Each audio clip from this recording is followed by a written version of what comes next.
Y bien, dentro de nuestro segmento que procuramos tener todos los miércoles dedicado a la ciencia y tecnología, porque como ya hemos dicho acá muchas veces, sin ciencia y tecnología el Perú no tiene futuro, vamos a tocar hoy el tema de los transgénicos, porque el día de ayer el Poder Ejecutivo ha remitido al Congreso un proyecto de ley sobre moratoria de 10 años para la introducción de cultivos transgénicos, que se sumaría a los 2 o 3 proyectos de ley que sobre el tema ya hay en el Congreso y sobre los cuales debatimos también en este programa unos días atrás.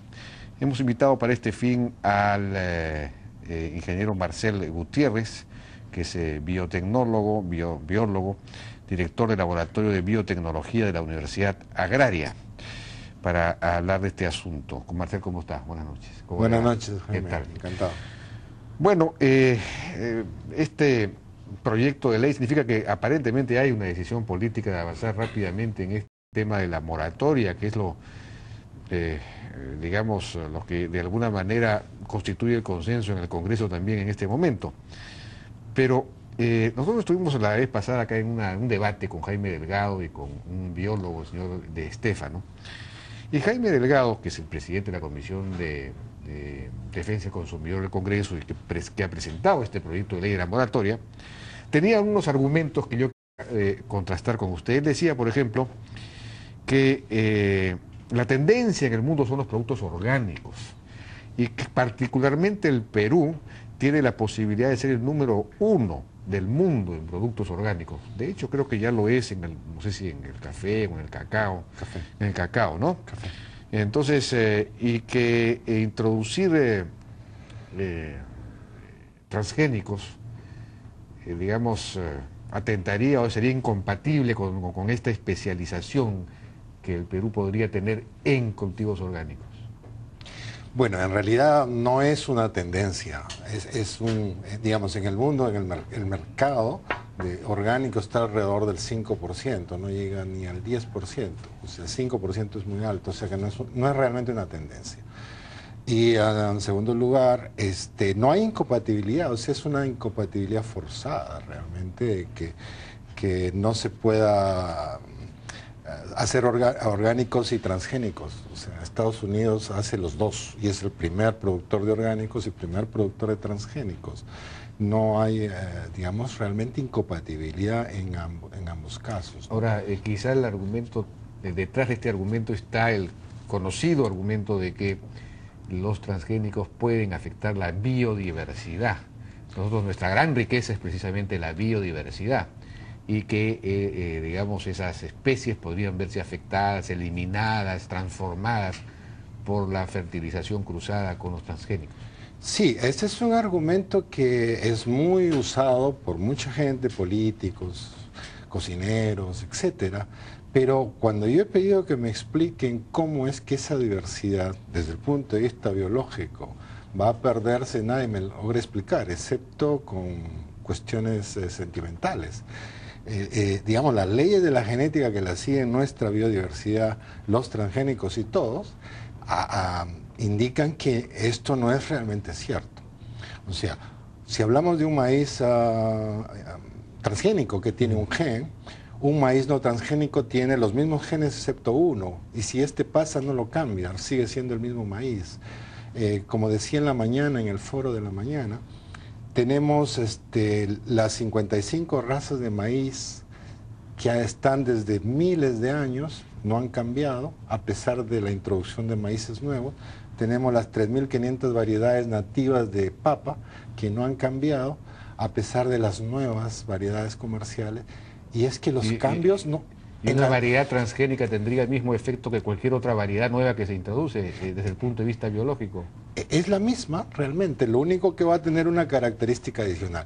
Si el ambiente no la selecciona para esa característica, ese gen desaparece en la población. Eso es... Y el asunto de la polinización, sin embargo, y todo esto... Para eso existen las normas de bioseguridad que están establecidas en el reglamento. Por ejemplo, como mencioné en la mañana, existen distancias mínimas y máximas para que el polen no vaya más allá de un campo a otro, ¿no? Y eso depende de cada cultivo, ¿no? En el caso de maíz, el máximo La máxima distancia que puede moverse el polen es alrededor de 28-30 metros. Ahora, respecto a este asunto de los cultivos orgánicos, digamos, un transgénico podría ser orgánico. Exactamente, como mostré también, recuerda en la mañana, o sea, no hay ninguna razón por la cual no pueda. Y de hecho, hay cultivos como algodón transgénico que está siendo cultivado en sistemas orgánicos y en sistemas ecológicos en Estados Unidos. Porque en realidad los transgénicos precisamente consumen menos insecticidas, ¿no? Exactamente. Porque para eso son... Por lo menos de primera generación. Eso que son ecológicamente mucho más adecuados, digamos. Mucho más adecuados que el mismo cultivo orgánico convencional, porque al cultivo orgánico convencional le agregan pesticidas. No serán los químicos, pero son pesticidas. Y hay algunos químicos que sí son permitidos, como el cobre, sulfato de cobre, que es tóxico, pero que sí lo permite la agricultura orgánica. O sea que en realidad es simplemente caprichos, digamos, ¿no? Caprichos. El otro argumento de Jaime Delgado era que la agricultura transgénica es de monocultivo y nosotros somos ricos en biodiversidad, precisamente. Ese es otro argumento que es errado, porque justamente lo que está sucediendo en el mundo es que la agricultura transgénica se está manejando en parcelas pequeñas. O sea, el rango está entre media hectárea y 4 hectáreas, en 14.3 millones de agricultores pequeños. O sea que no es que sean grandes hectáreas. Segundo, que hacen rotaciones. O sea, siembran un cultivo y luego rotan con otro. O sea, permite el manejo de rotación de cultivo, que es un sistema... ¿Cuántas millones de hectáreas sembradas con transgénicos hay en el mundo? 148 millones el año pasado. Este año, si se mantiene... ¿Qué proporción será del cultivo total? Estamos hablando, no mucho todavía, estamos hablando de alrededor del 10-12%. 10-12%. Sí. Pero en términos de países, en América Latina o en América del Sur, por ejemplo... Solamente en América del Sur oficialmente no se cultiva Perú, Ecuador y Venezuela y la Guyana, ¿no? Todos los demás, Chile, Brasil, Argentina, Chile, Bolivia, Bolivia 1 millón ya de hectáreas. 1 millón de hectáreas. 1 millón de hectáreas, y aparte han permitido ahora la siembra, no solamente soya ya, sino algodón, maíz, ¿no?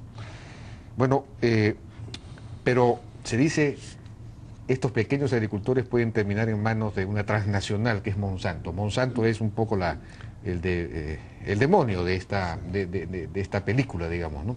Sería esta transnacional interesada en vender, en colocar sus transgénicos con una utilidad importante por derechos de propiedad, etcétera.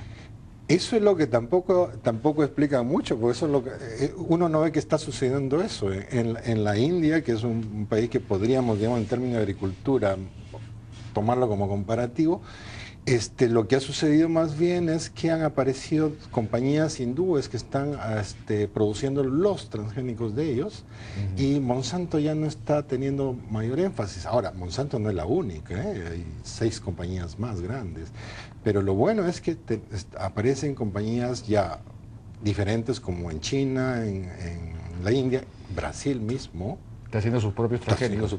Y acaban de aprobar su primer cultivo transgénico ya para uso comercial, que es un frejol, ¿no? Resistente a un virus. Y hubo un argumento muy curioso de Jaime Delgado. Dijo que ni los gusanos quieren comerse una papa transgénica.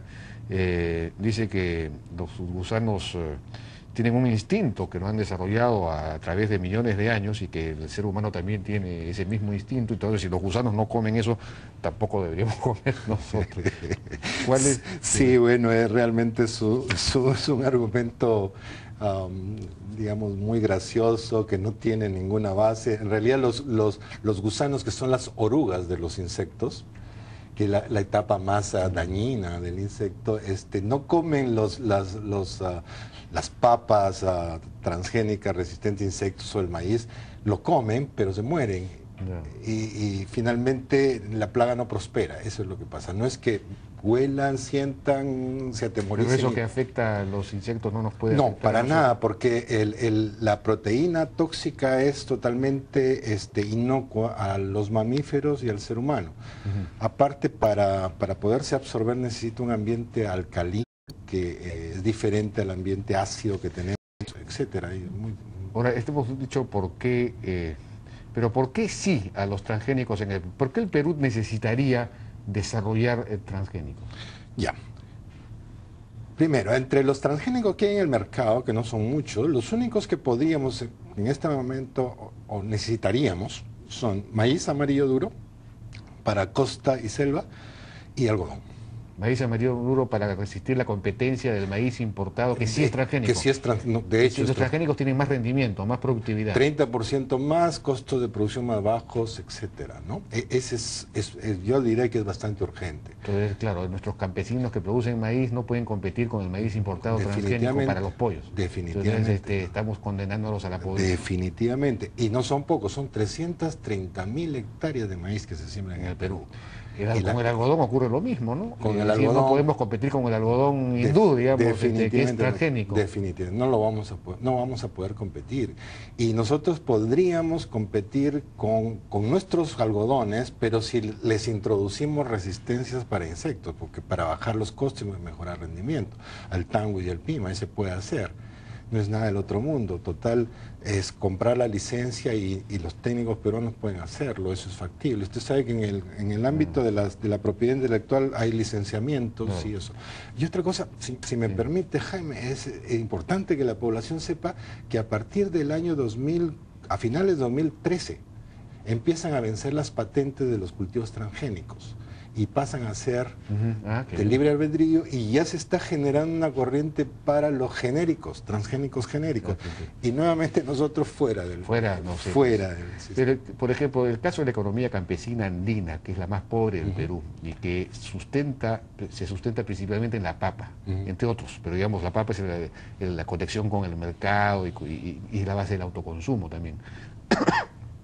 ¿En qué medida transgénicos podrían ayudar? Por ejemplo, yo me imagino transgénicos para tener una papa resistente a la helada o a la rancha, quizás. ¿Cómo esto es posible? Es totalmente posible. En principio que ya hay una variedad de papa resistente a insectos, que puede resistir a la polilla de los Andes, a la polilla guatemalteca y al gorgojo. Eso lo desarrolló el CIP, y justamente de ahí viene la expresión del congresista Delgado, creo que cuando fue al CIP y vio al Centro Internacional. Sí, dijo que eso era un horror. Sí, entonces, pues ya está. Lo que le falta a esa es hacer las pruebas de preliberación, que son 2 o 3 años en pruebas, ya en parcelas experimentales, controladas, pero ya hay.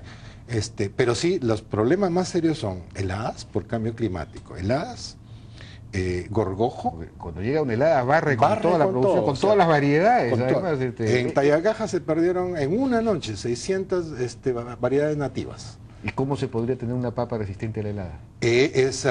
Ahí hay que hacer introducción de genes que justamente codifiquen para proteínas que den resistencia al congelamiento, y los hay, ¿no? Y con la rancha me imagino que podría... No, con la rancha es otro mecanismo, pero se hace el sistema es más o menos similar.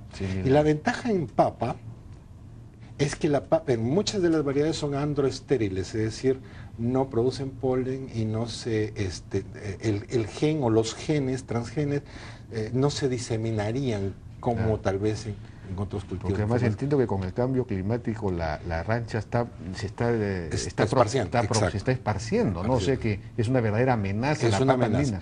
Las papas nativas antes se cultivaban sobre los 3.800 justamente para protegerse de la rancha, pero ahora 3.800 ya hay rancha porque la temperatura se ha incrementado, ¿no? De acuerdo.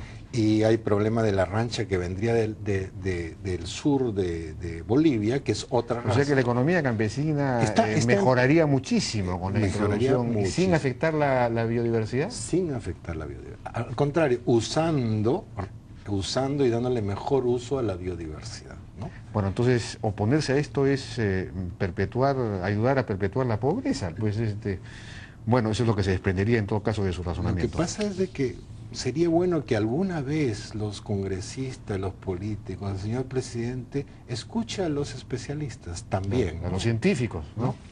Bien, Marcel Gutiérrez, precisamente biólogo, biotecnólogo, director del Laboratorio de Biotecnología de la Universidad Nacional Agraria de La Molina.